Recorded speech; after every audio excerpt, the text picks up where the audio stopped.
Number 1. David Berkowitz, the son of Sam who held New York City hostage for over a year. In the sweltering, suffocating summer of 1976, New York City was already a metropolis teetering on the edge of collapse. The fiscal crisis of 1975 had nearly bankrupted the city entirely. Crime rates had climbed to levels that made entire neighborhoods feel genuinely uninhabitable after dark. Graffiti covered every subway car from floor to ceiling, and the streets of the 5 boroughs carried the specific kind of ambient dread that only a city in prolonged, visible decline can generate. Garbage strikes had left refuse piled high on sidewalks, unemployment was climbing,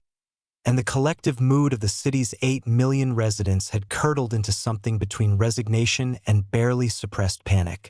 It was into this already fractured and fearful environment that a 23-year-old postal worker from Yonkers named David Berkowitz descended, armed with a .44 caliber Charter Arms Bulldog revolver and a mind that had been collapsing inward for years. And over the following 13 months he would commit a series of shootings so random, so cold-blooded, and so methodically escalated that he would transform New York City's relationship with public space, nightlife, and the very concept of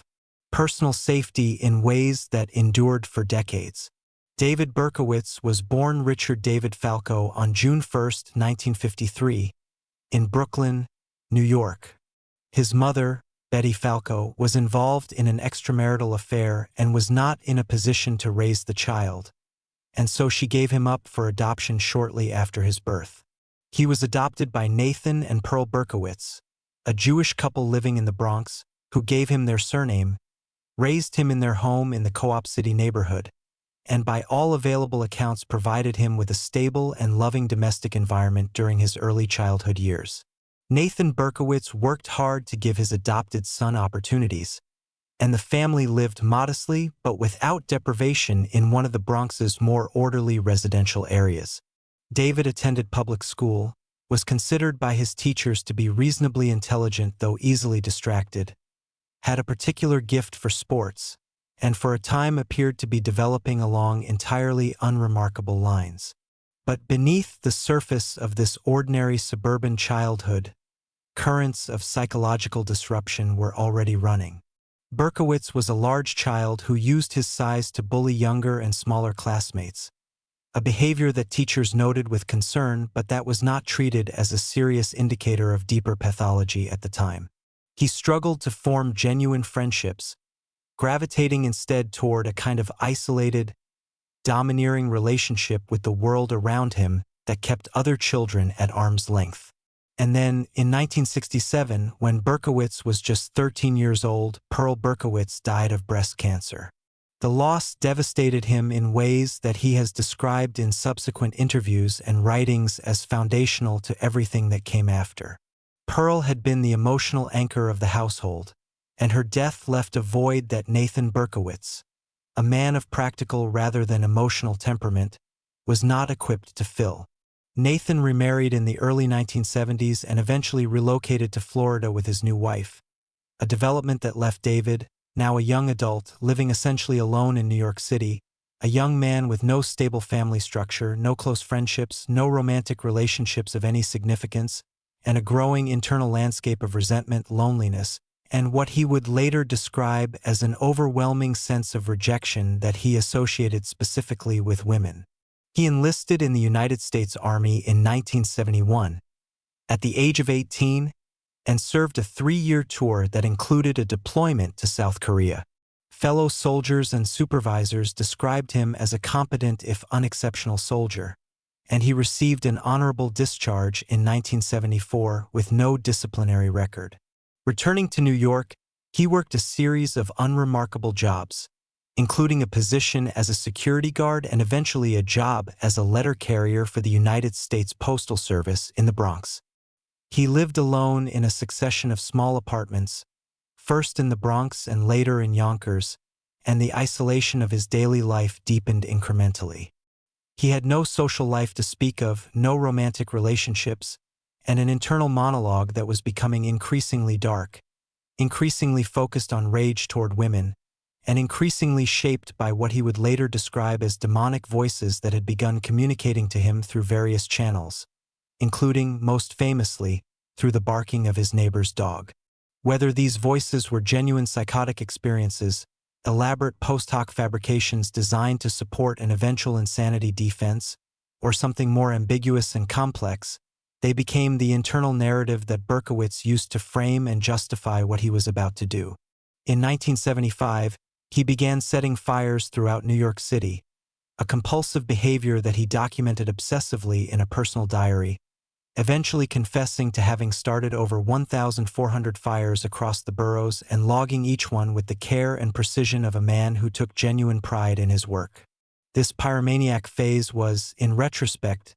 both a rehearsal for violence and a warning sign that went entirely unnoticed by anyone in a position to intervene. His first known acts of violence against people occurred on Christmas Eve, 1975, when he approached two women on a street in the Bronx and attacked them with a hunting knife. Both women survived, and the attack was not immediately connected to any broader pattern of behavior. 7 months later, everything changed. On the night of July 29, 1976, Berkowitz drove through the Pelham Bay neighborhood of the Bronx and stopped near a car parked on Burr Avenue. Inside the car were 18-year-old Donna Lauria and her 19-year-old friend Jody Valenti, who had just returned from a night out at a discotheque and were sitting in Jody's car talking before going inside. Berkowitz approached the passenger side of the vehicle, crouched down, drew his .44 caliber bulldog revolver, and opened fire through the window. Donna Lauria was shot once in the neck and died almost instantly. Jody Valenti was shot in the thigh and survived. Berkowitz walked calmly back to his own car and drove away. There were no witnesses who could identify him, no apparent connection between the attacker and either victim, no motive that investigators could discern, and no forensic evidence at the scene beyond the bullets themselves. It was precisely this randomness, this absolute absence of connection between killer and victim, that made the case so deeply troubling to the detectives who responded, and it was the same quality that would define all of the attacks that followed and that would make the investigation so extraordinarily difficult to progress. Over the following 13 months, Berkowitz struck again and again, targeting young people in cars or on residential streets, with a particular and consistent focus on young women with long dark hair. On October 23, 1976, he shot Carl Denaro and Rosemary Keenan in their car in the Flushing neighborhood of Queens, wounding both. On November 27, 1976, he approached Donna DeMazy and Joanne Lomino as they walked home in the Floral Park neighborhood of Queens and opened fire. Joanne was struck in the spine and permanently paralyzed from the waist down, while Donna was wounded but survived. On January 30, 1977, he shot Christine Freund and her fiancé John Deal as they sat in their car in the Ridgewood neighborhood of Queens after seeing a movie. Christine was struck twice and died of her wounds at the hospital, while John survived. On March 8, 1977, he shot Virginia Voskerikian, a 21-year-old Bulgarian-American college student walking home from school in Forest Hills, Queens, shooting her at close range as she raised her textbooks in a futile attempt to shield her face. She died on the sidewalk. By now, the connection between the attacks had been established through ballistic evidence linking them all to the same .44 caliber weapon, and the New York City Police Department had assembled a dedicated task force and was referring to the unknown attacker publicly as the .44 caliber killer. The tabloids had taken up the story with enormous enthusiasm, and the city's population was beginning to show signs of genuine, collective fear. Couples were avoiding parked cars on residential streets. Women with dark hair were keeping closer to home. The atmosphere in the city was becoming one of pervasive anxiety, a low-level communal dread that the newspapers fed and amplified with each new headline. Then, on April 17, 1977, Berkowitz shot Valentina Suriani and Alexander Esau in their car in the Bronx, killing both of them, and he left at the scene something that transformed the investigation entirely: a handwritten letter addressed to Captain Joseph Borelli of the NYPD. The letter was rambling, grandiose, darkly poetic in a disturbed and self-consciously theatrical way, and signed with the name Son of Sam. In it, the writer described himself as a monster, spoke of an insatiable hunger for blood that drove him to kill, and referenced a figure named Sam who had commanded him to go out and hunt and kill. He described himself as a little brat and said he felt like an outsider in the world, a creature of the night who would not stop until he was caught or killed. The letter was immediately recognized as a major development, but the NYPD initially withheld it from public release, fearing that publication would compromise the investigation. Then, in June of 1977, the killer wrote directly to New York Daily News columnist Jimmy Breslin, taunting the police, promising more murders, and signing the letter again as Son of Sam. Breslin published the letter in full, and the city exploded. The name Son of Sam became immediately iconic, immediately terrifying, and immediately ubiquitous. The summer of 1977 became the Summer of Sam, and it was unlike anything New York City had experienced before or has experienced since. Nightclubs reported drops in attendance of 50% or more. Women dyed their hair blonde to avoid fitting the perceived profile of the killer's targets. Parents kept their teenage children indoors. The tabloid press, led by the Daily News and the New York Post, engaged in a circulation war that used the Son of Sam story as its principal fuel, with each new detail and each new theory generating enormous readership and further feeding the city's collective terror. The NYPD task force grew to over 200 detectives and was receiving thousands of tips per week, most of them useless, generating a massive investigative workload that strained the department's resources to the breaking point. On June 26, 1977, Berkowitz shot Salvatore Lupo and Judy Placido in their car in Bayside, Queens, wounding both. On July 31, 1977, in what would be his final attack, he drove to the Gravesend neighborhood of Brooklyn and approached a car parked near the entrance to the Shore Parkway. Inside were 20-year-old Stacy Moskowitz and her date, Robert Violante. Berkowitz fired 4 shots through the passenger window. Stacy Moskowitz was struck twice in the head and died 38 hours later at Kings County Hospital. Robert Violante was struck twice and lost the sight in one eye, with severely compromised vision in the other.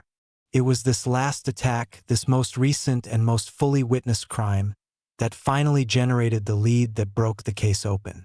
A witness named Cassilia Davis reported that she had seen a man acting suspiciously near a car that had been ticketed by a parking enforcement officer that night near the scene of the attack. Detectives pulled the parking tickets issued in the vicinity and began working through the registered owners of the cited vehicles. One name stood out: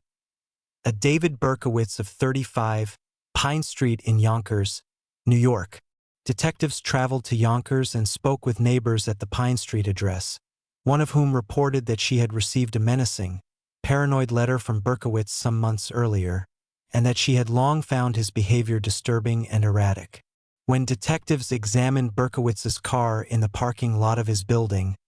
they could see the butt of a rifle through the window. On the evening of August 10, 1977,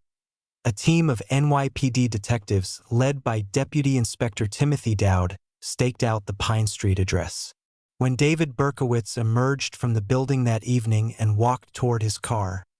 detectives surrounded him with weapons drawn. According to the account of the arresting officers, Berkowitz looked at the detective who confronted him and said, with a casualness that stopped everyone present cold, "Well, you got me." Inside the car, investigators found the .44 Bulldog revolver, maps of the crime scenes, and a letter addressed to a member of the Suffolk County Police Department that was filled with the same grandiose, violent language as the previous communications. Inside his apartment, they found walls covered in demonic scrawl,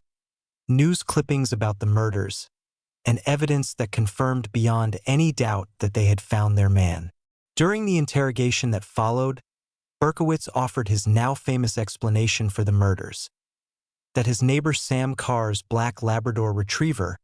a dog named Harvey, had been possessed by a demon who communicated through the dog's barking and commanded him to go out and kill. It was this story that generated the Son of Sam name, Sam referring to the dog's owner Sam Carr.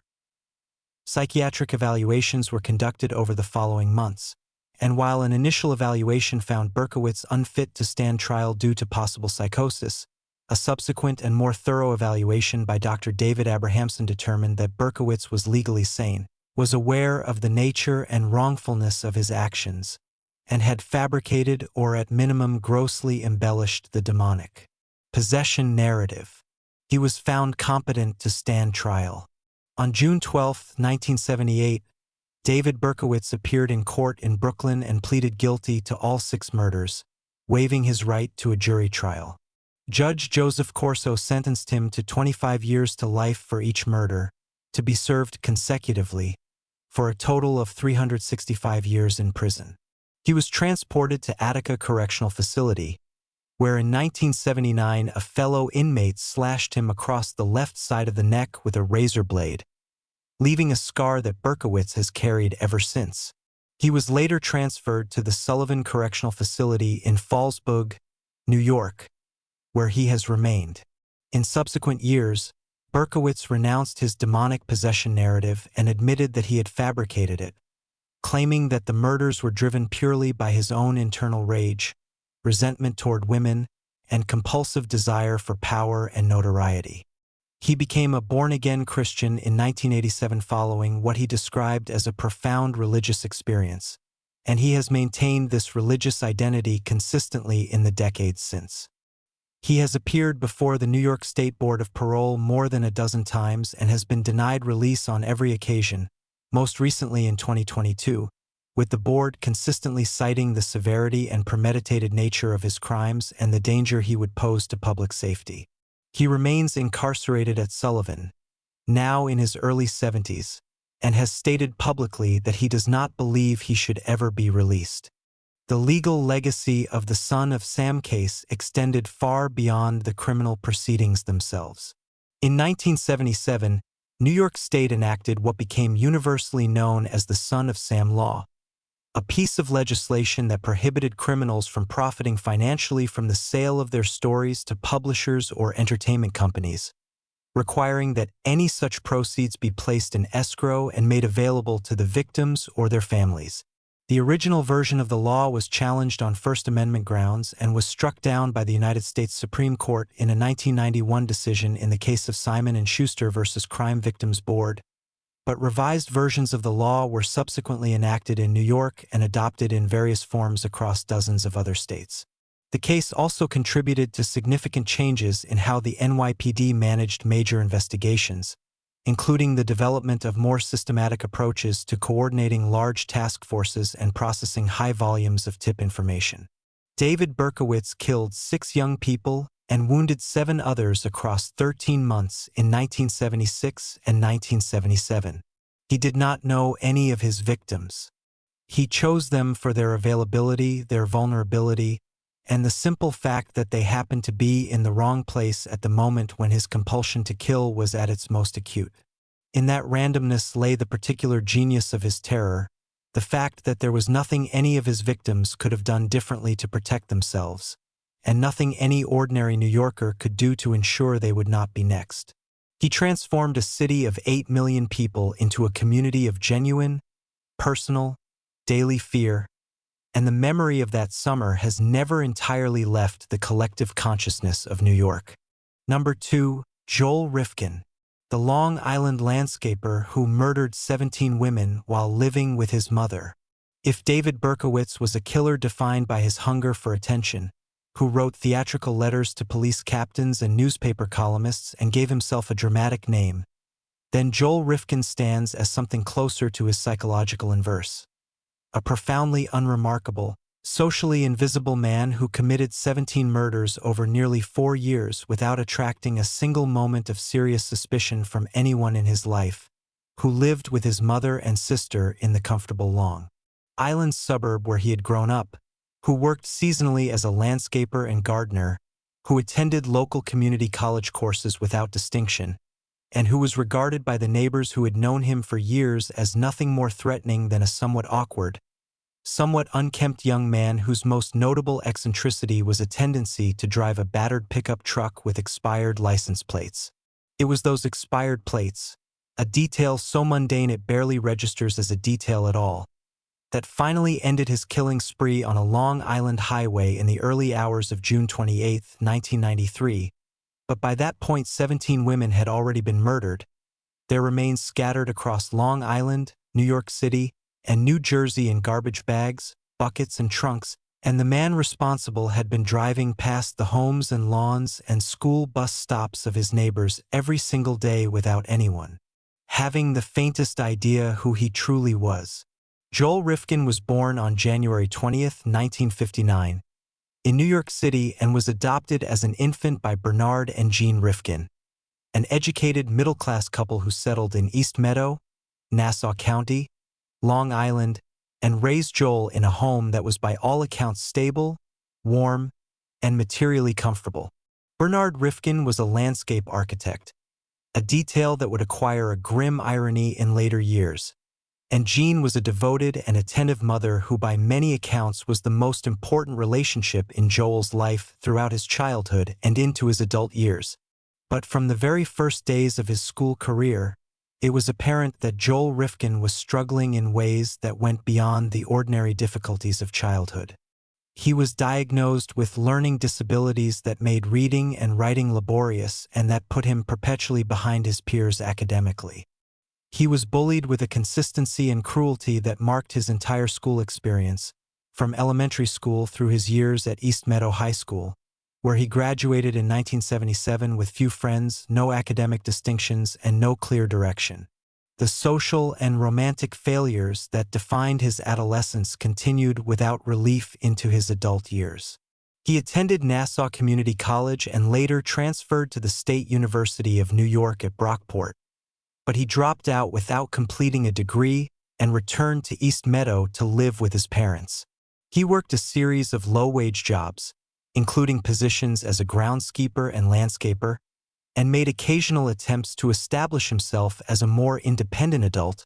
but nothing took hold. His father Bernard died in 1987, and after his death Joel continued to live in the family home with his mother Jean and his sister January.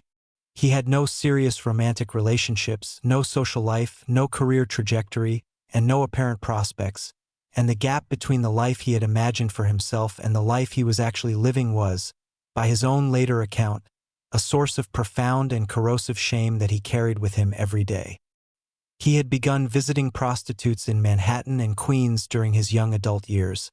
a practice that provided the only sexual relationships of his life, and it was from this practice that his violence eventually grew, though the precise internal progression from client to killer is something that Rifkin has discussed with investigators and interviewers at length, and that has never been fully resolved to the satisfaction of anyone who has studied his case. His first murder occurred in 1989, when he picked up a young woman in Manhattan whom he later referred to only as Heidi and whose full identity was never established. He killed her by strangulation during a sexual encounter in his truck and disposed of her remains. And he was not caught. He was not investigated. He was not even noticed. And so the pattern was established. He would pick up a woman, usually a sex worker working in Manhattan or Queens, bring her to his truck or to a location he had identified in advance, strangle her, and then invest significant time and effort in disposing of her remains in ways calculated to prevent identification and delay discovery. Over the following 4 years, between 1989 and 1993, he repeated this cycle 16 more times, selecting his victims from the streets and neighborhoods where sex workers operated, killing them by strangulation, and then dismembering many of the bodies and packaging the remains in bags or 5-gallon buckets that he would then scatter across Long Island, dump in rivers or bays, or leave in remote locations in New Jersey. His approach to disposal became more elaborate and more careful over time, reflecting a growing awareness of forensic investigation techniques and an increasing sophistication in his efforts to prevent the connection of remains to a specific perpetrator. Several bodies or partial remains were discovered during the years of his active killing, and some were identified as homicide victims, but because the women he targeted were predominantly sex workers living on the margins of society, whose lives were characterized by transience, whose families or associates often did not report them missing for extended periods, and whose cases were deprioritized within an investigative culture that, consciously or not, applied different standards of urgency. To different categories of victims, the connections between the individual cases were not recognized as the work of a single perpetrator operating across a defined geographic area. This failure of recognition allowed Rifkin to continue killing for years longer than he might otherwise have been able to, and it is one of the most troubling aspects of a case that is deeply troubling in almost every dimension. The end, when it came, arrived not through sophisticated detective work or a breakthrough in forensic analysis, but through the most banal of traffic enforcement encounters. In the early morning hours of June 28, 1993, New York State Troopers Deborah Spargren and Sean Ruberg were patrolling the Southern State Parkway in Nassau County when they observed a 1984 Mazda pickup truck being operated without a rear license plate. They activated their overhead lights and attempted to pull the vehicle over, but the driver did not stop. Instead, he accelerated, and a chase ensued that carried the troopers and the truck through several miles of Long Island Highway before the truck crashed into a utility pole at the intersection of Mineola Avenue and Old Country Road in Mineola. Troopers approached the disabled vehicle with their weapons drawn, and as they reached the truck they were hit with a smell so powerful and so immediately recognizable to anyone with experience in homicide investigation that they knew before they had even pulled back the blue tarp covering the truck bed what they were going to find. Underneath the tarp was the body of Tiffany Bresciani, a 22-year-old woman from Louisiana who had been working as a sex worker in Manhattan and who had been dead for several days. Joel Rifkin was arrested on the spot, and in the hours and days that followed, he provided investigators with a confession that was remarkable both for its completeness and for the flat, affectless tone in which it was delivered. He told investigators that he had killed 17 women in total, described each killing in methodical and specific detail, and provided information about the locations where he had disposed of remains, information that investigators used to launch a massive, multi-agency search across Long Island, New York City, New Jersey, and upstate New York that would continue for months and years afterward. The investigation into the disposal sites was one of the most extensive in Long Island law enforcement history, involving searches of wooded areas, waterways, garbage dumps, and construction sites across a wide geographic area. 9 of Rifkin's 17 victims were eventually identified through a combination of physical evidence, dental records, DNA analysis, and the information Rifkin himself provided. The remaining 8 victims have never been positively identified and remain listed as Jane does in official records,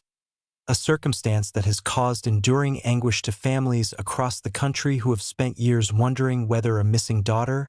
sister, or mother might be one of the unidentified victims in the Rifkin case. At trial, the defense mounted an argument focused on diminished capacity, presenting psychiatric testimony about Rifkin's psychological history and arguing that a combination of mental health issues and developmental difficulties had impaired his ability to control his behavior. The prosecution responded with evidence that Rifkin had taken extensive and methodical steps to prevent detection, had planned his disposal of remains with considerable care, had continued to function as an apparently normal member of his community throughout the years of his killing, and had demonstrated throughout his post-arrest cooperation a clear and detailed memory of his crimes that was inconsistent with any meaningful impairment of understanding or control. The jury rejected the diminished capacity defense. Joel Rifkin was convicted of 9 counts of second-degree murder in 1994 and sentenced by Nassau County Judge James Ine to 203 years in prison with no possibility of parole, a sentence that reflected both the number and the nature of his crimes and ensured that he would never again be in a position to harm another person. He was sent to Clinton Correctional Facility in Dannemora, New York, where he has remained incarcerated ever since. In the years since his conviction, Rifkin has given numerous interviews to journalists, criminologists, and documentary filmmakers, and has spoken extensively about the factors he believes contributed to his crimes, including his social isolation, his inability to form relationships, his shame about his use of sex workers, and what he describes as a progressive desensitization to violence that began with his first killing and made each subsequent murder feel incrementally less significant. He has expressed what he characterizes as genuine remorse for his crimes, and has also been vocal about his belief that the systemic marginalization of sex workers and the investigative culture that treats their disappearances as lower priority than those of other victims allowed him to operate for far longer than should have been possible. The Rifkin case had significant and lasting effects on how law enforcement agencies in New York and across the country approach the investigation of missing persons cases involving individuals engaged in sex work, contributing to policy changes that have aimed, with mixed success, at ensuring that the identity and circumstances of a missing person do not determine the urgency with which their case is pursued. The case also contributed to broader discussions about adoption, mental health services, and the social support structures available to individuals showing early signs of the kind of isolation and developmental difficulty that characterized Rifkin's childhood and adolescence. 17 women died across nearly 4 years because a nondescript man from a comfortable Long Island suburb was able to hide in the absolute plainness of his own existence. And the lessons of that hiding remain as relevant and as urgent today as they were in the summer of 1993. Number 3. Kendall Francois, the Poughkeepsie Strangler who stored his victims in his family home. There are serial killer cases that achieve their horrifying distinction through the sheer scale of the violence, and there are cases that achieve it through the particular quality of the perpetrator's audacity, the almost incomprehensible confidence with which a killer conceals not only himself but the physical evidence of his crimes in the most apparently obvious possible location, daring the world to notice what it cannot bring itself to imagine. Kendall Francois belongs to this second category with a completeness that few cases in American criminal history can match. Between 1996 and 1998, this large, physically powerful man from the city of Poughkeepsie in Dutchess County, New York, murdered 8 women, all of them engaged in street-level prostitution, and stored their bodies in the attic and crawl spaces of the house at 99 Fulton Avenue where he lived with his mother, his father, and his younger sister. He maintained this arrangement for the better part of 2 years. His family occupied that house throughout that period.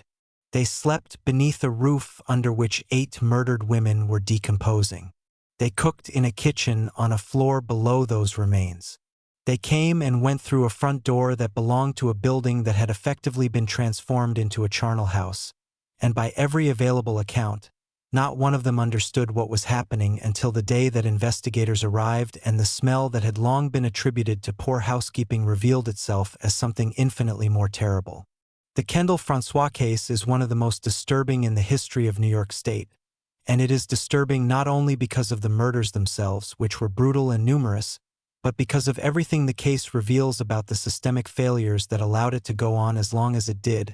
about the way that the vulnerabilities of the victims intersected with the inadequacies of official responses, and about the profound and almost magical capacity for self-deception that communities sometimes display in the face of evidence they cannot accommodate within their understanding of normal life. Kendall Francois was born on July 26, 1971, in Poughkeepsie, New York, the eldest child in a family that by the accounts of those who knew them seemed outwardly respectable and functional. He grew up in the city, attended local schools, and eventually enrolled at Arlington High School, from which he graduated in 1989. He served a period of enlistment in the United States Army, reaching the rank of specialist before receiving a general discharge, and upon returning to Poughkeepsie he took up a position that would seem, in retrospect, to constitute one of the most disturbing ironies in the entire case. He worked as a hall monitor at his alma mater, Arlington High School, where he was daily in the presence of the children and teenagers whose education he was ostensibly there to support.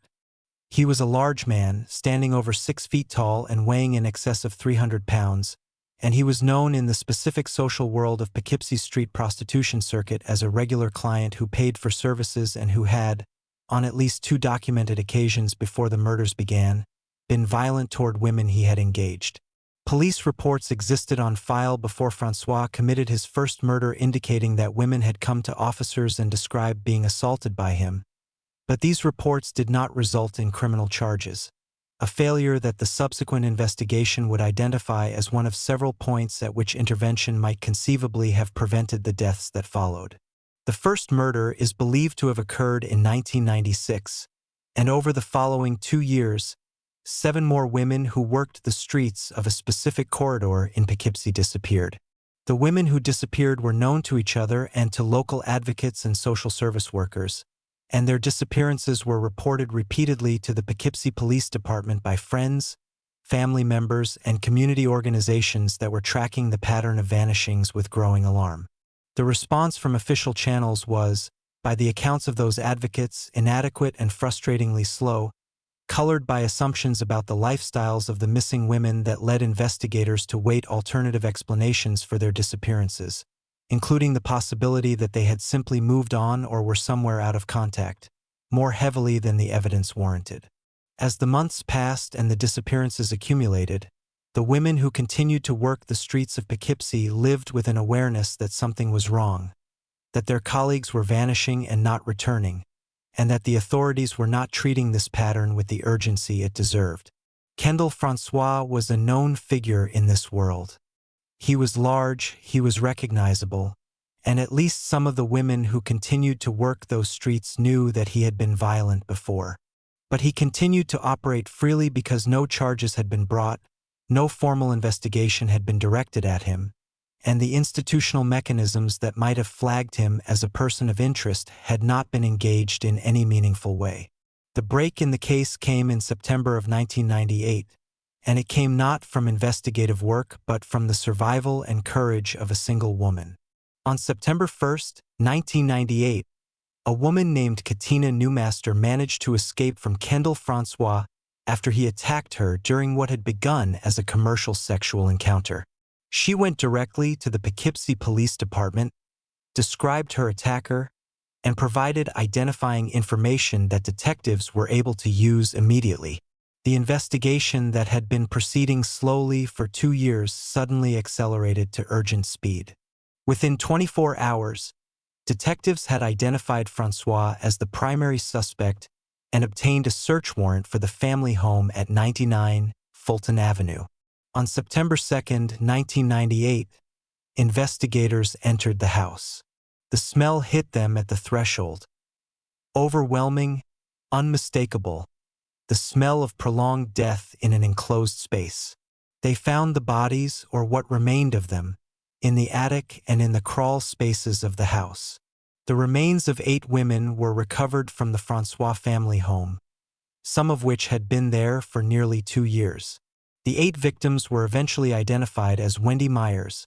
Kathleen Hurley, Mary Healy Giacone,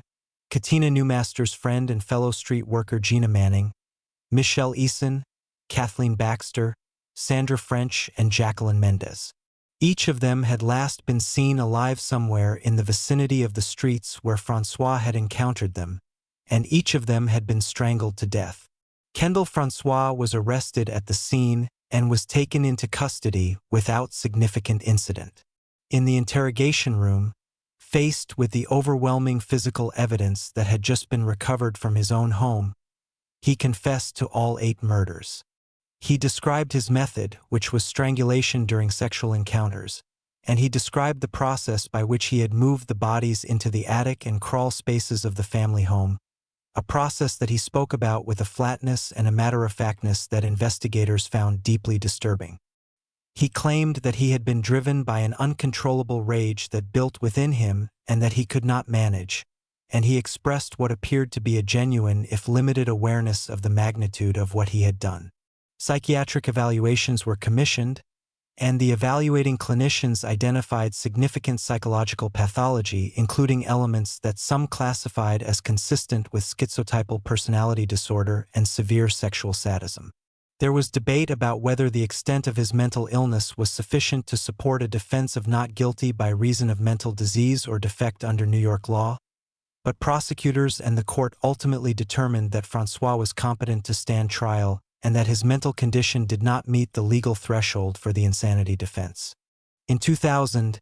Kendall Francois appeared in Dutchess County Court and entered a plea of guilty to 8 counts of second-degree murder. In exchange for his plea, the prosecution agreed not to seek the death penalty, which had been reinstated in New York in 1995 and was potentially applicable to his case. Judge Thomas Dolan sentenced Francois to 8 consecutive terms of 25 years to life in prison, a combined sentence of 200 years with no possibility of parole. He was remanded to the custody of the New York State Department of Corrections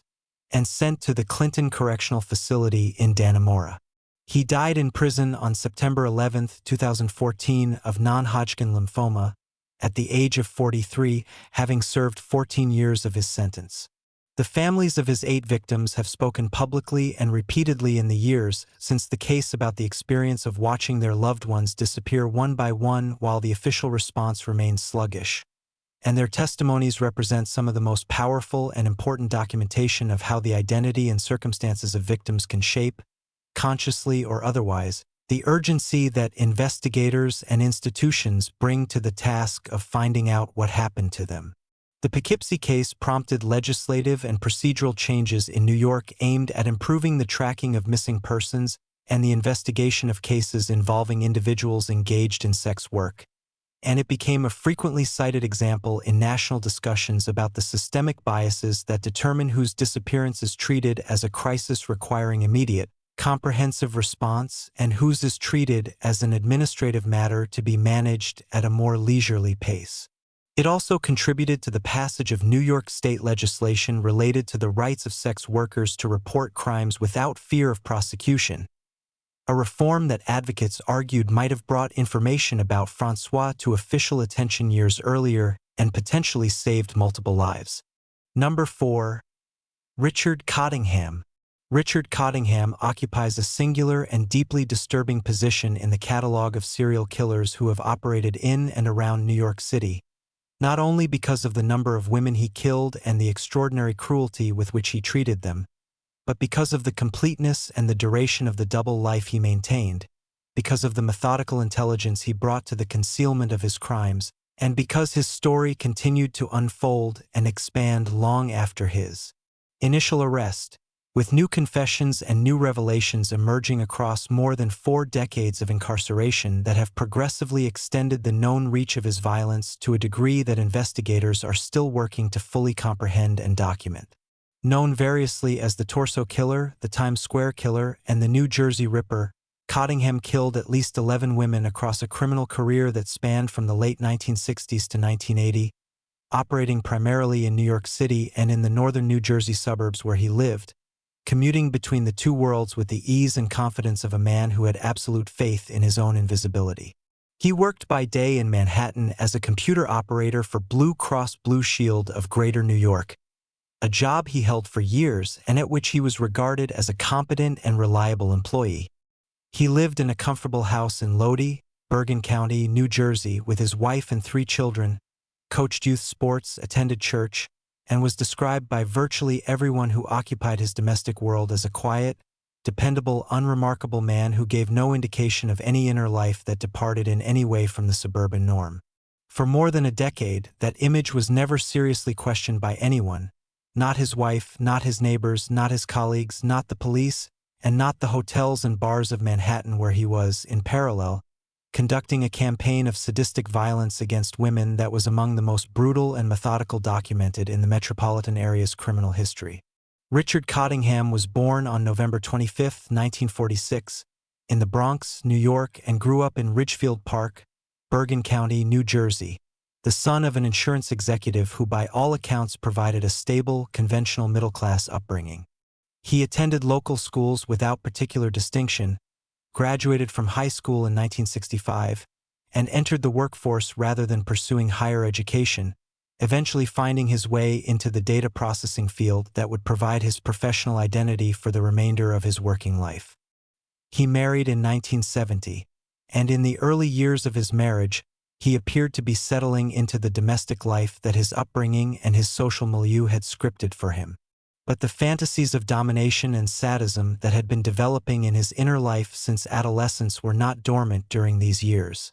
They were simply operating below the surface of a life carefully constructed to prevent anyone from seeing what lay beneath it. His earliest known murder occurred in 1967 or 1968, when he was in his early 20s and still living in New Jersey, though the precise details of his earliest crimes took decades to establish because Cottingham himself revealed them only gradually and in pieces over his long years of incarceration, strategically managing his confessions in ways that investigators have noted appear designed to maintain his relevance and to exercise a degree of ongoing control over the narrative of his crimes. What is established with certainty is that by the late 1970s, Cottingham had developed a pattern of hunting that was sophisticated, patient, and methodical.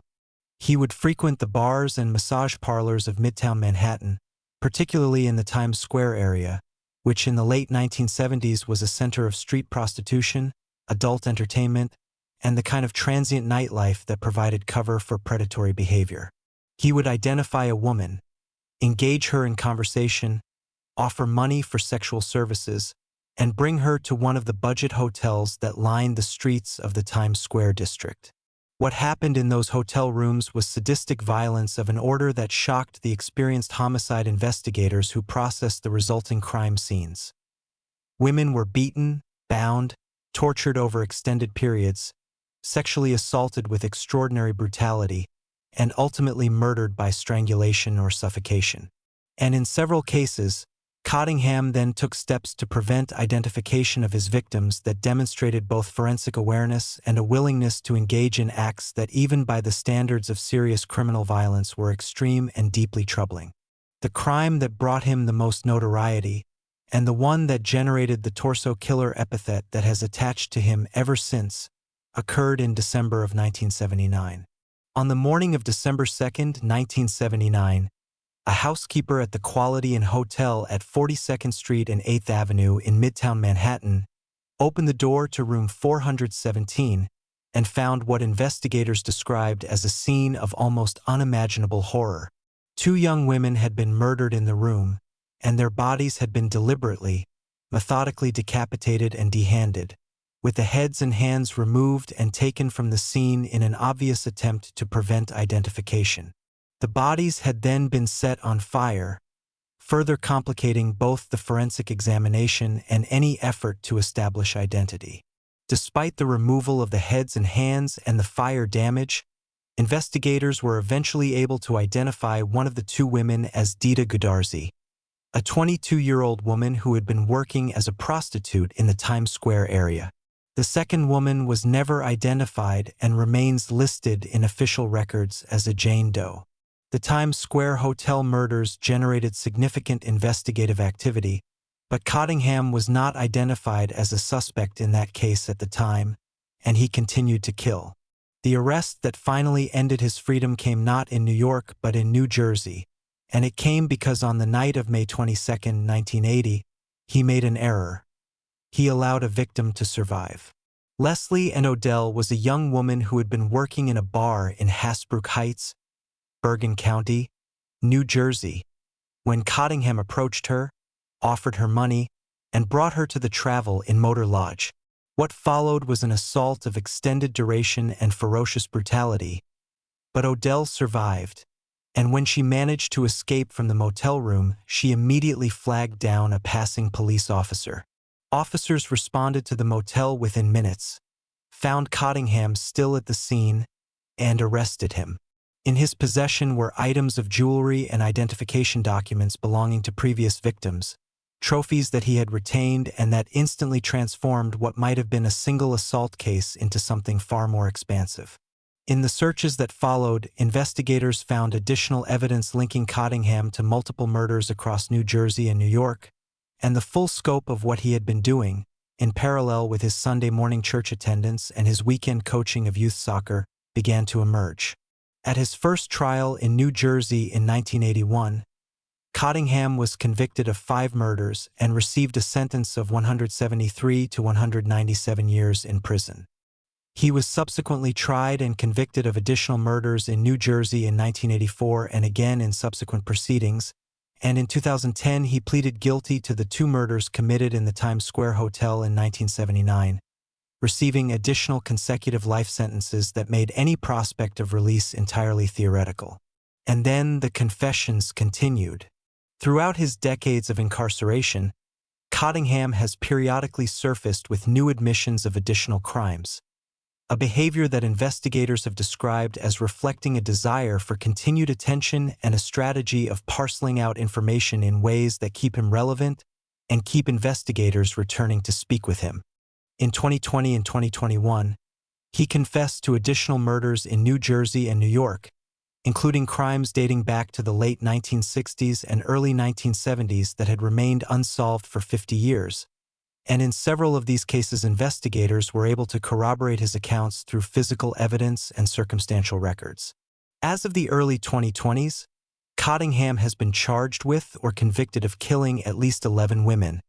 and law enforcement agencies in both states continue to work through his claims in an effort to resolve cold cases that have left families waiting for answers for decades. Some investigators believe that his actual victim count may be substantially higher than the confirmed 11, with estimates ranging into the dozens, and Cottingham himself has made statements at various times suggesting that the confirmed cases represent only a fraction of his actual criminal history. He is currently held at the New Jersey State Prison in Trenton,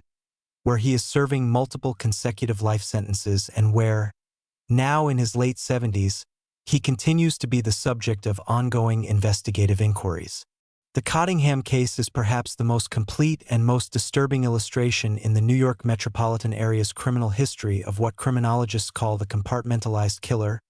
the individual who maintains two fully functional, fully inhabited identities simultaneously, one entirely ordinary and one entirely monstrous, and who derives from the management of that duality a sense of power and mastery that is itself a primary component of his psychology. The fact that he operated for over a decade across one of the most densely populated and heavily policed metropolitan areas in the world without detection,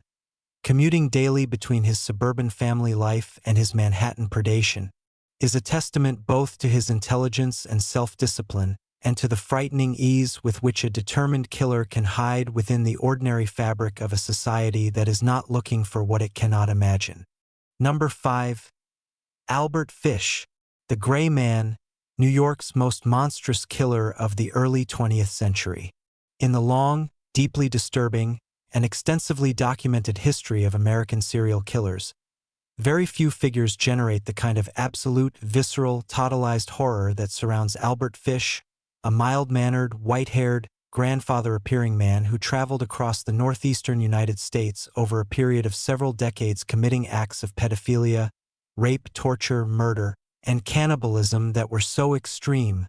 so comprehensively depraved, and so elaborately detailed in the confessions and writings he left behind that they continue to occupy a singular position in the literature of criminal psychology more than 80 years after his death. Fish operated primarily in and around New York City, where he spent most of his life, and his case remains the most disturbing in the city's criminal history by almost any measure, a case that challenged the capacity of the legal system, the psychiatric profession, and the general public to comprehend and respond to a level of violence and depravity that had no adequate precedent in the existing framework of understanding. Albert Fish was born Hamilton Howard Fish on May 19, 1870, in Washington, D.C., the youngest child of a family with a documented history of serious mental illness. Several of Fish's relatives spent time in psychiatric institutions, and he later cited this family history in explaining his own psychology, though the clinical weight to be given to such explanations remained deeply contested throughout the legal proceedings that followed his arrest. His father died when Fish was 5 years old, and his mother, unable to support the family on her own, placed the young Fish in the St. John's Orphanage in Washington, D.C., where he remained until she was able to retrieve him several years later. The experience of the orphanage was, by Fish's own later account, deeply formative and deeply damaging. He described an environment in which beatings were routine, in which older children were permitted or encouraged to brutalize younger ones, and in which he developed what he described as an early association between physical pain, whether inflicted or received, and sexual arousal that would shape and ultimately define his sexual psychology for the remainder of his life. When his mother eventually retrieved him and the family reunited in New York City, Fish grew up in the city, eventually found work as a house painter, married a woman named Anna Mary Hoffman in 1898, and had 6 children, the youngest of whom was born in 1910. To the world around him, and apparently to his own children, Fish presented throughout his adult life as a gentle, devout, harmless old man who brought candy to neighborhood children, attended church with regularity and apparent sincerity, and comported himself with a meekness and a mildness that made the suggestion of violence seem almost comically incongruous. He was slight in build, soft-spoken, and possessed of the kind of grandfatherly appearance that inspires trust rather than caution. The reality of his inner life and his private behavior was so far removed from this surface presentation as to constitute one of the most complete and most sustained acts of social camouflage in the history of American criminal behavior. Behind the persona of the harmless old man, Fish had been engaged for decades in acts of sexual violence against children, and by his own later confession, which investigators partially corroborated, he had molested well over 100 children across his lifetime, selecting victims who were vulnerable, isolated, or from circumstances that made their disappearance less likely to generate an immediate and vigorous official response.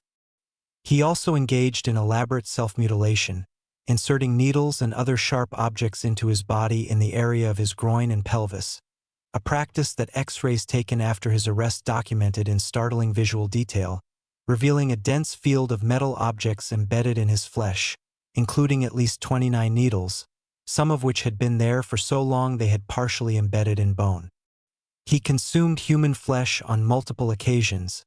describing these acts in his writings and confessions with a disturbing enthusiasm and attention to culinary detail. And he tortured and murdered children across a period that investigators believe spanned from the early years of the 20th century through his arrest in 1934. The crime that ultimately brought him to justice was the murder of 10-year-old Grace Budd in June of 1928, and the circumstances by which it occurred and by which it was eventually solved are among the most remarkable in American criminal history. Grace's family lived on West 15th Street in Manhattan, and her older brother Edward had placed an advertisement in a New York newspaper seeking employment. Fish, operating under the false name of Frank Howard and presenting himself as a successful farmer from Farmingdale, Long Island, responded to the advertisement, visited the Budd family home, and over the course of several visits succeeded in thoroughly charming Grace's parents, Edward Budd Sr. and Delia Budd, presenting himself as a kindly, respectable, generous older gentleman who was so taken with young Grace that he wished to invite her to attend a birthday party for his niece. The Budds, who had no reason to doubt the friendly farmer who had been visiting their home and bringing gifts of strawberries and pot cheese, agreed. On June 3, 1928, Albert Fish took Grace Budd by the hand and walked out of her family's apartment. She was never seen alive again. Fish took Grace by train and on foot to an abandoned house called Wisteria Cottage in the Westchester County town of Greenburgh, and it was there that he murdered her. He strangled her, and by his own later account, which investigators and prosecutors accepted as substantially accurate, he cannibalized portions of her remains over the following days. He then disappeared back into the ordinary anonymity of his existence in New York City, and for 6 years the Budd family had no idea what had happened to their daughter beyond the certainty that she was gone, and that the man who had taken her was not who he had claimed to be. The investigation was one of the most extensive that the New York Police Department had conducted up to that point, involving hundreds of interviews, thousands of tips, and years of investigative effort, but Fish evaded detection entirely. He continued to move around, living in rooming houses across New York City and the surrounding area, working occasionally as a house painter, and maintaining the persona of the harmless, gentle old man through every encounter. Then, in November of 1934, 6 years after Grace Budd's disappearance, her mother received a letter. The letter was unsigned, written in careful, legible handwriting, and it described in specific, graphic, and lurid detail exactly what had happened to Grace Budd, including the fact that the writer had killed and eaten portions of her body, framed in language that oscillated between clinical description and disturbing relish. The letter was turned over to the NYPD's Detective William King, who had worked the Budd case for years and who immediately recognized its significance. Through an extraordinary piece of investigative work, King traced the letter to its origin through a distinctive symbol printed on the envelope flap, which he identified as the logo of the New York Private Chauffeurs Benevolent Association. Canvassing the association's members, King eventually identified a man who had taken a supply of the association's stationery from the organization's headquarters and who had left it behind when he vacated a rooming house in the Bronx. The rooming house landlady confirmed that the man had a habit of disappearing and reappearing, and that he was currently expected to return. On December 13, 1934, when Albert Fish returned to the rooming house on East 52nd Street in Manhattan, Detective King was waiting for him. Fish was arrested after a brief struggle in which he attempted to slash King with a straight razor. During the interrogation that followed, Fish confessed to the murder of Grace Budd and provided information about additional crimes that investigators were able to partially verify. He was charged with first-degree murder in the Budd case, and his trial, which took place in March of 1935 in White Plains, Westchester County, became one of the most sensational criminal proceedings in New York State history. The central legal question at trial was whether Fish was legally sane, defined under the New York standard of that era as whether he knew the nature and quality of his acts and understood that what he was doing was wrong. The defense presented psychiatric testimony from Dr. Frederick Wortham and others who argued that Fish was in the grip of a psychosis so severe and so comprehensive that he was incapable of meaningful moral understanding of his actions. The prosecution countered with psychiatric testimony arguing that while Fish was undeniably an extreme sexual sadist with a complex and deeply disordered psychology, he nonetheless understood the nature of what he did and understood that it was criminal, as evidenced by the elaborate deceptions he employed to gain access to his victims, the care he took to conceal his identity and location, and his ability to function as an apparently ordinary member of society across decades of criminal behavior. The jury deliberated for 10 hours and returned a verdict of guilty of murder in the first degree, with no recommendation for mercy, which under New York law at the time required the imposition of the death penalty. Albert Fish was executed in the electric chair at Sing Sing Prison on the evening of January 16, 1936. He was 65 years old, one of the oldest individuals ever executed in the United States at that point in the country's history. Multiple witnesses and newspaper reporters who were present at the execution reported that Fish showed no fear in the final hours before his death, and that he expressed what appeared to be genuine equanimity about the prospect of electrocution, reportedly telling his attorney in the days before the execution that it would be the supreme thrill, the only one he had not yet experienced. The Albert Fish case left permanent marks on the New York City Police Department's approach to child abduction cases, contributed to ongoing national discussions about the relationship between insanity and criminal responsibility that continued to shape legal doctrine for decades, and became one of the foundational case studies in the emerging academic field of criminal psychology and what would eventually develop into the discipline of criminal profiling. His crimes were so extreme, so comprehensively depraved, and so thoroughly documented through his own writings and confessions that they have been studied continuously in the decades since his execution as one of the most complete case studies available of the psychology of extreme sexual sadism, pedophilia, and what clinicians now classify as polymorphous perversion. He remains, by any reasonable assessment, the most disturbing individual in New York City's criminal history. Number 6. Aaron Key, the East Harlem predator whose reign of terror lasted 7 years. The case of Aaron Key represents one of the most troubling chapters in the modern history of violent crime in New York City, troubling not only because of the crimes themselves, which were brutal beyond ordinary description and targeted some of the most vulnerable members of the communities in which they occurred, but because of the length of time it took for the city's criminal justice system to bring him to account, and because of the persistent and documented complaints from community members, victims' advocates, and families of the deceased, that the pace of that reckoning was shaped in part by who the victims were, where they lived, and the assumptions that institutional culture brought to cases in which young girls and women of color from impoverished neighborhoods in East Harlem and the South Bronx were killed. Between 1991 and 1998, Aaron Key sexually assaulted and murdered at least 3 young women and girls in Upper Manhattan and the Bronx, with investigators believing he committed many additional rapes and violent assaults during the same period that were never charged or prosecuted in connection with the broader pattern of his crimes. He was a neighborhood predator in the most literal and most precise sense of that term. A man who hunted within the specific geographic and social boundaries of the communities he inhabited,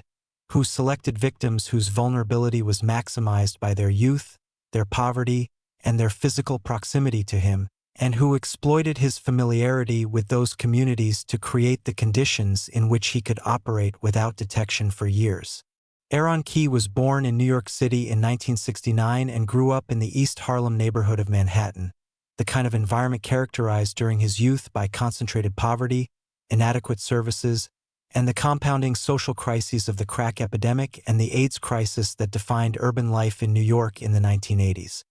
He had a criminal record before the murders began, with prior arrests for robbery and assault that had brought him into the criminal justice system and established a documented history of violence, but which had not resulted in incarceration or in any intervention sufficient to alter his trajectory. His first confirmed murder victim was 13-year-old Vivian Irizarry,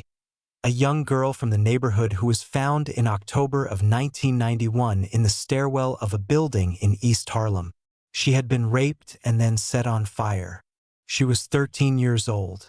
The cruelty and specificity of the method, the sexual assault followed by fire, would prove to be a signature that connected the subsequent killings and that should, advocates later argued, have generated a more concentrated investigative focus on a single perpetrator far sooner than it did.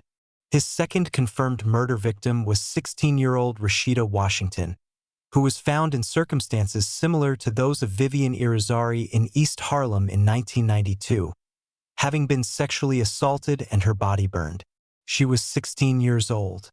The physical similarities between the two cases, in terms of the age and ethnicity of the victims, the geographic proximity of the crimes, the method of assault, and the use of fire, were apparent to investigators, but the investigation proceeded slowly, and the communities of East Harlem watched 2 of their young women die without seeing the response that many felt the cases demanded. In the years between 1992 and 1998,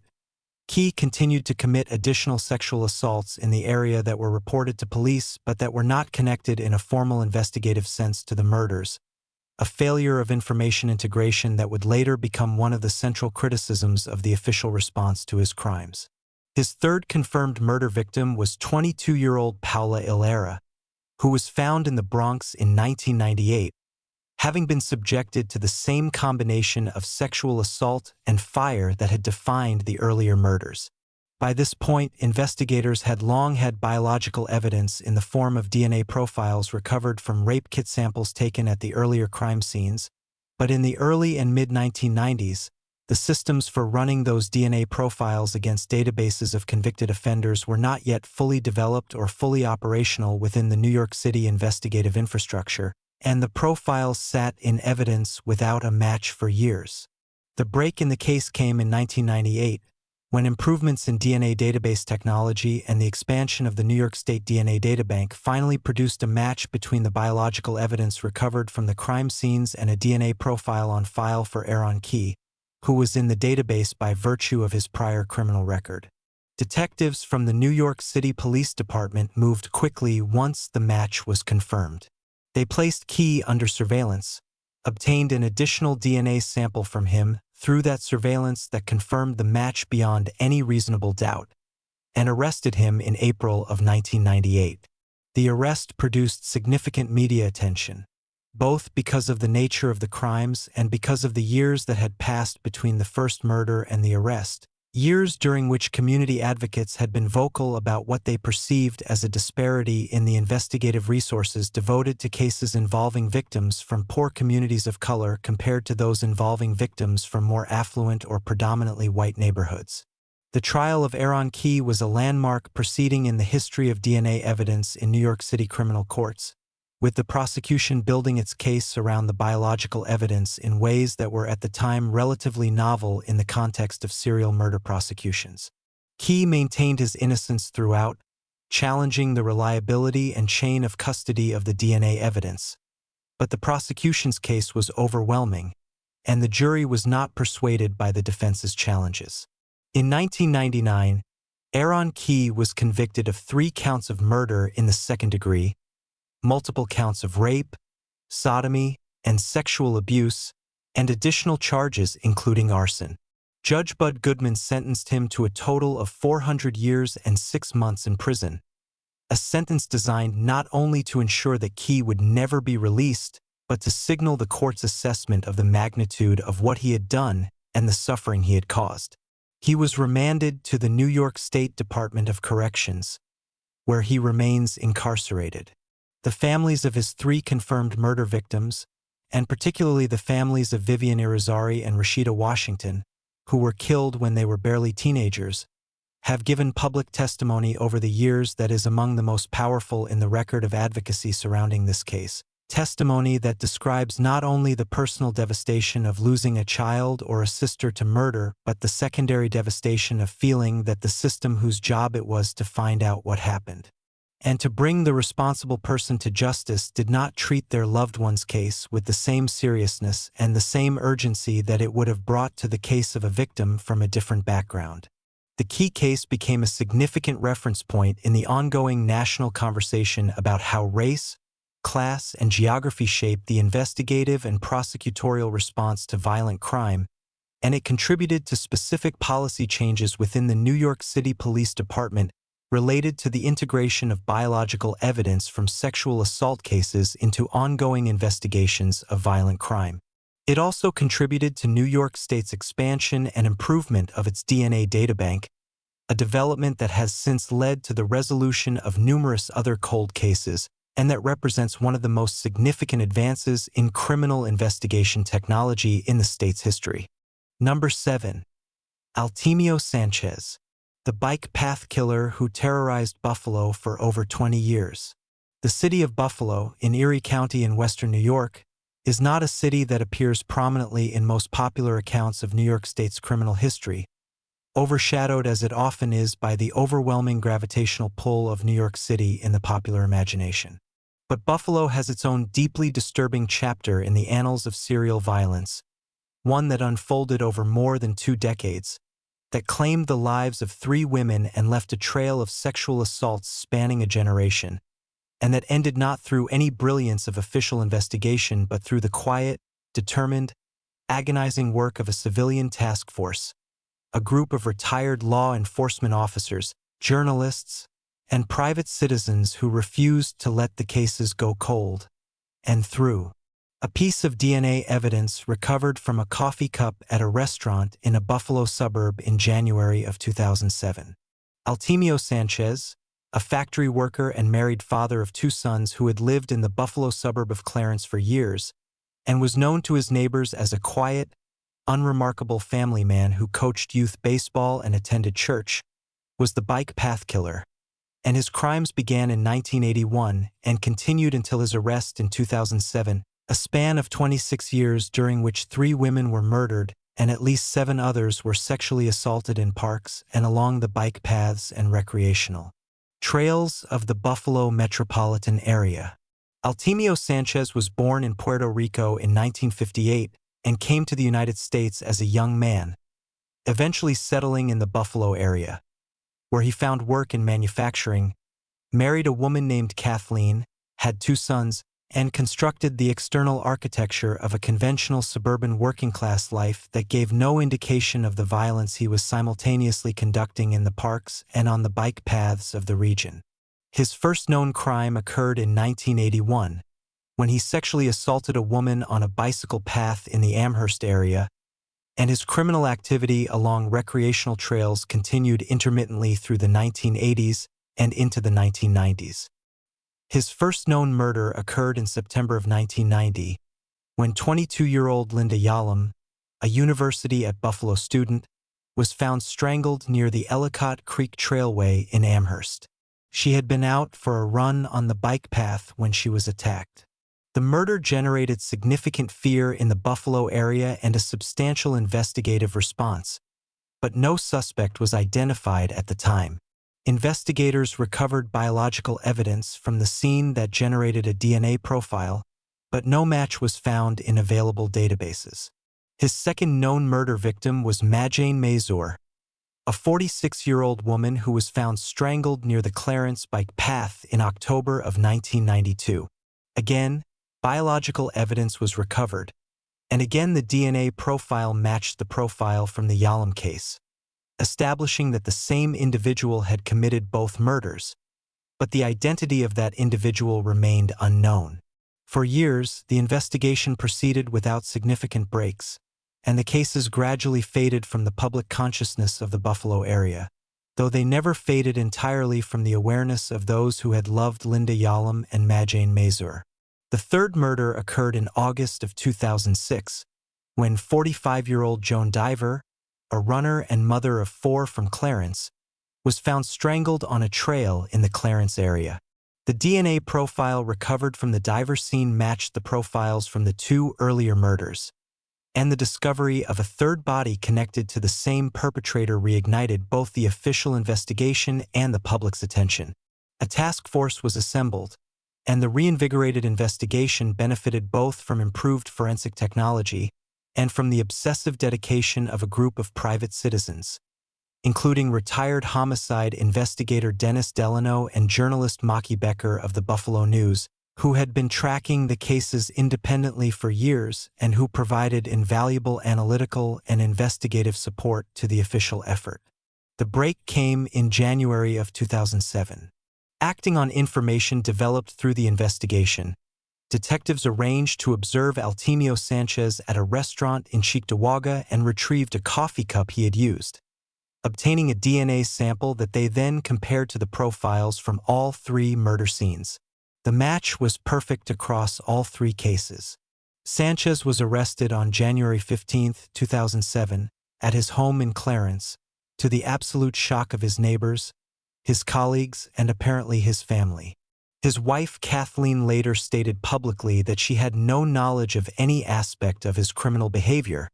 a statement that the subsequent investigation did not produce any evidence to contradict. At a plea hearing in March of 2007, Altimio Sanchez pleaded guilty to 3 counts of second-degree murder and admitted to additional sexual assaults. He was sentenced to 75 years to life in prison by Erie County Court Judge Michael D'Amico, a sentence that ensures he will never be released. He gave a brief statement at sentencing in which he apologized to his family, but which many observers found inadequate and deflective given the magnitude of what he had done. He is currently incarcerated in a New York State correctional facility, and he has been denied parole on multiple occasions. The Bike Path Killer case is a study in the long, grinding, often invisible work required to pursue serial offenders across decades of cold investigation, and it is also a study in the contributions that civilian persistence and journalistic dedication can make to the official investigative process. The families of Linda Yalom, Majane Mazur, and Joan Diver waited, respectively, 17 years, 15 years, and less than a year for justice, and the disparities in those waiting times reflect both the improvements in investigative technology over the period and the renewed urgency that the third murder brought to a case that had grown dangerously cold. Number 8. Robert Schulman, the Long Island postal worker whose quiet life concealed a predator. Robert Schulman is not among the most famous names in the catalog of New York serial killers, and that relative obscurity is itself one of the most instructive aspects of his case. A middle-aged, married postal worker living on Long Island, quiet and unremarkable by all accounts, who murdered 5 women between 1991 and 1996 and disposed of their remains in locations across Nassau and Suffolk counties, before being identified through a combination of investigative persistence and forensic evidence in 1996. His crimes fit a now familiar pattern in the Long Island serial killer tradition.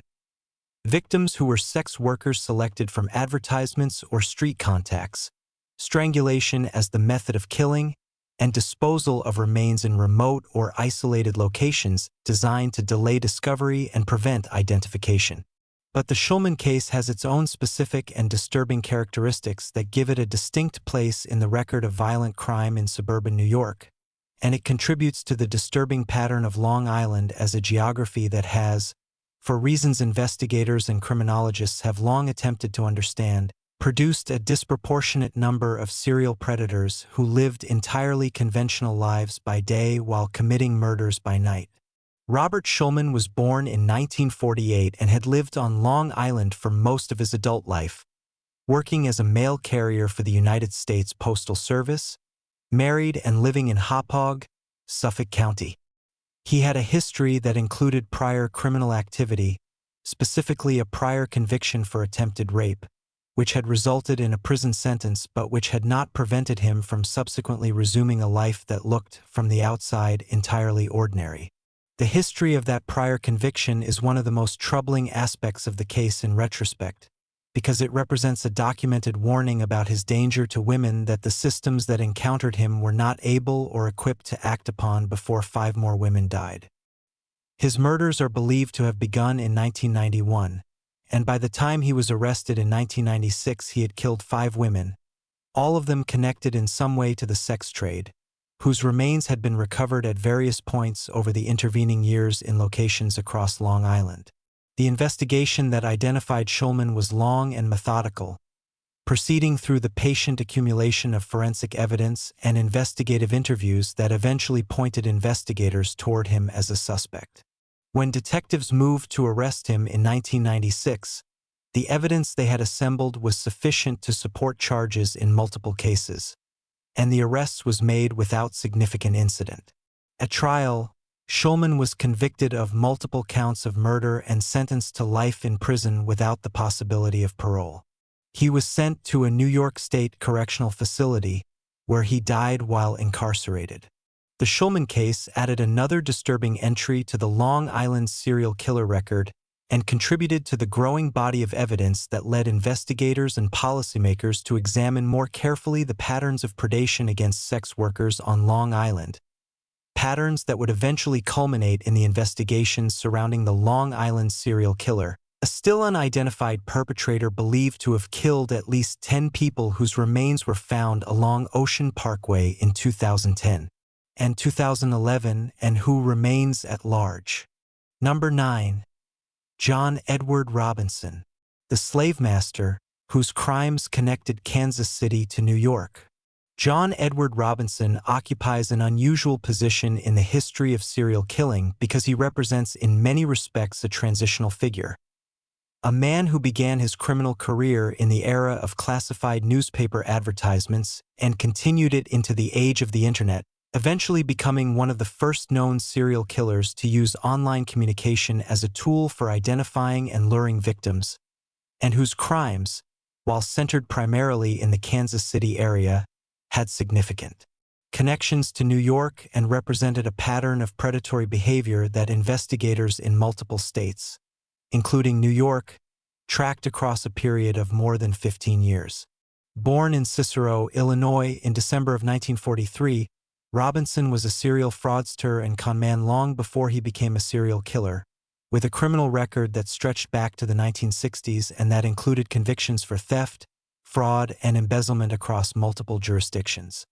He presented himself at various times as a doctor, a philanthropist, a business executive, and a supporter of programs for unwed mothers, using these false identities to gain the trust of individuals and institutions that he then systematically exploited.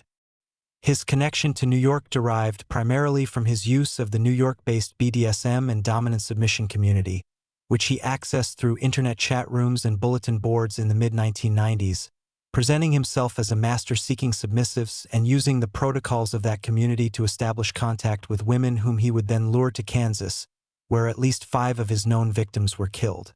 But investigators who examined his history also found evidence of predatory activity with New York connections dating back further, and the case served as an early and striking demonstration of the way in which the internet could extend a killer's geographic reach far beyond the boundaries of his physical location, transforming the traditionally local nature of serial predation into something national or even international in scope. Robinson was arrested in June of 2000 in Kansas, following an investigation that had been sparked by concerns raised by women he had contacted online, and subsequent searches of his properties produced the remains of 8 victims in barrels and other containers. He was charged with murder in both Kansas and Missouri,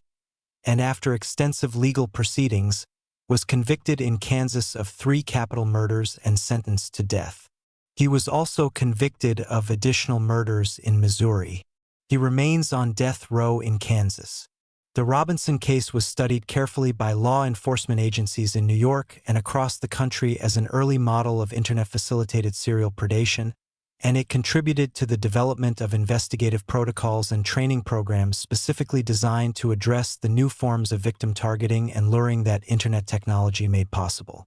Number 10. Nathaniel Bar-Jonah,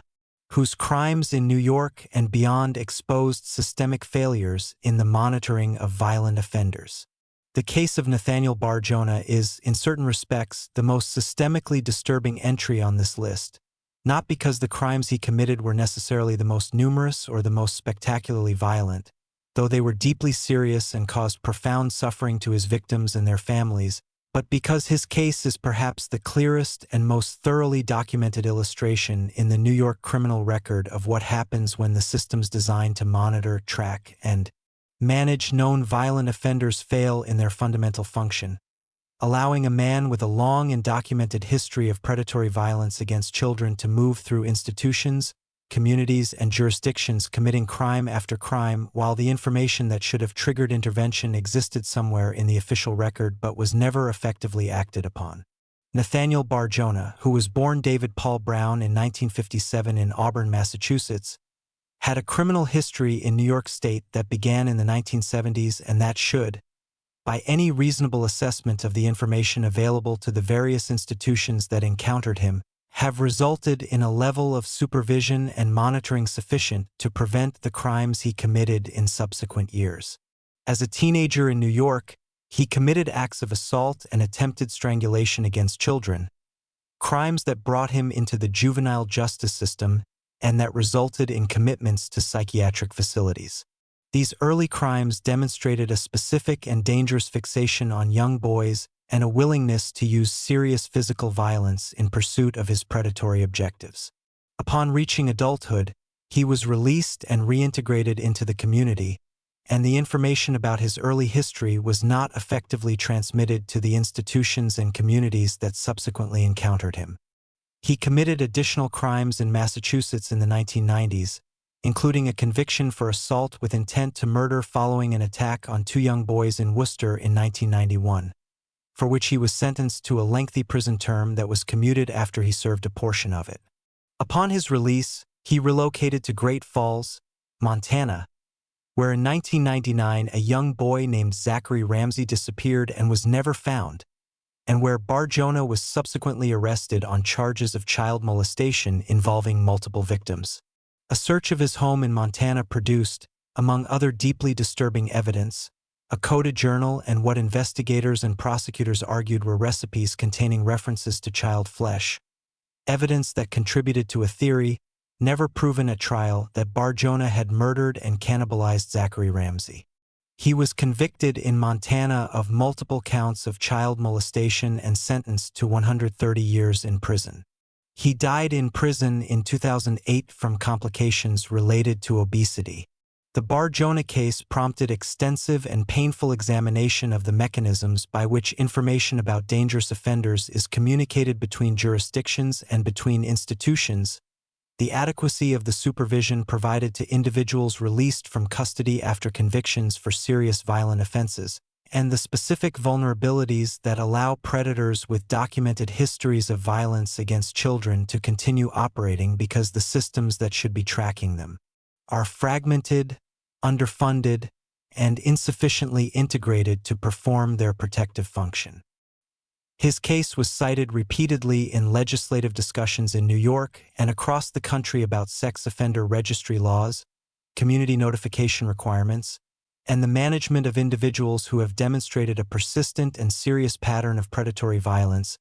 but who have not yet committed offenses serious enough to result in permanent incarceration, and it contributed to a number of specific legislative and regulatory reforms aimed at closing the gaps in the monitoring infrastructure that had allowed him to move from state to state and from victim to victim for decades.